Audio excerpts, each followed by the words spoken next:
Pemmasani Chandrasekhar sir గారి గురించి చిన్న కవిత. ఉత్తమ నాయకుడు ఉత్సాహం ఉత్తేజం కలగలిసిన నాయకుడు మన పెమ్మసాని చంద్రశేఖర్ నాయకుడు. నిర్లక్ష్యం నిర్లిప్తతను పారదోలి జాతి జనుల్ని మేలుగొలుపుతాడు. నీతి నిజాయితీని కూర్చి నేర్చుకొని వెలుగు నింపే జాతిరత్నమై దేశ భవిష్యత్తు పునాది వేస్తాడు. విశ్వవిజ్ఞాన విదేశీయుడై అరుణకిరణంలా దూసుకు వచ్చి వ్యసనాలను అసమానతలను అడుగడుగునా పాతరేస్తాడు. అజ్ఞాన చీకటి బ్రతుకులో అంటిన రుగ్మతలకు విజ్ఞానం అనే చికిత్స చేసే వైద్యుడే తానవుతాడు. నవ నిర్మాణ రూపశిల్పిలా ఆకుల చావులు లేని లోకాన్ని సృష్టించి వెలుగుతున్న కిరణం అవుతాడు మన పెమ్మసాని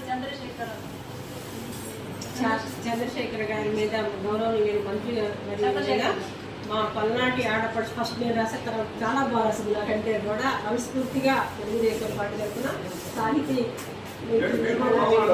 తరఫున అభినందిస్తున్నాను. ఎందుకంటే ఒక ప్రోత్సాహం ఉంటే వాళ్ళు ఎన్నో రాయగలుగుతారు. తను పోయినసారి సార్ దగ్గరికి వచ్చినప్పుడు చదువుతానండి. సార్ బిజీగా ఉంటే వాళ్ళు ఇప్పుడు రాలేదమ్మా అన్నాను. కానీ సార్ చదివే సన్మానం అందుకుంది. అదృష్టవంతులు నేను అందుకోలేదు.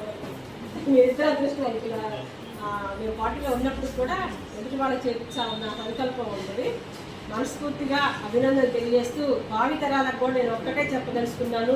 మీరు కూడా కవులుగా ఎదగండి. యువతరం నవతరం ఒక నన్నయ్య, తిక్కన, వేమన, ఆరుద్ర, సినారే, కవికాళిదాసుల, అన్నమాచార్యుల అన్నమా కీర్తనలాగా, చంద్రబోసు చక్కని భావాలు, శుద్ధాల అనంత శ్రీరాములాగా ఎందరో కవులు నడియాడిన నేల మన జన్మభూమి ధన్యభూమి. కాబట్టి యువతరం నవతరం పేర్కొని చెడు అలవాట్లకు లోనవద్దు. కవి భావజాలం వెలుగులోకి తీసుకురామని తెలియదు.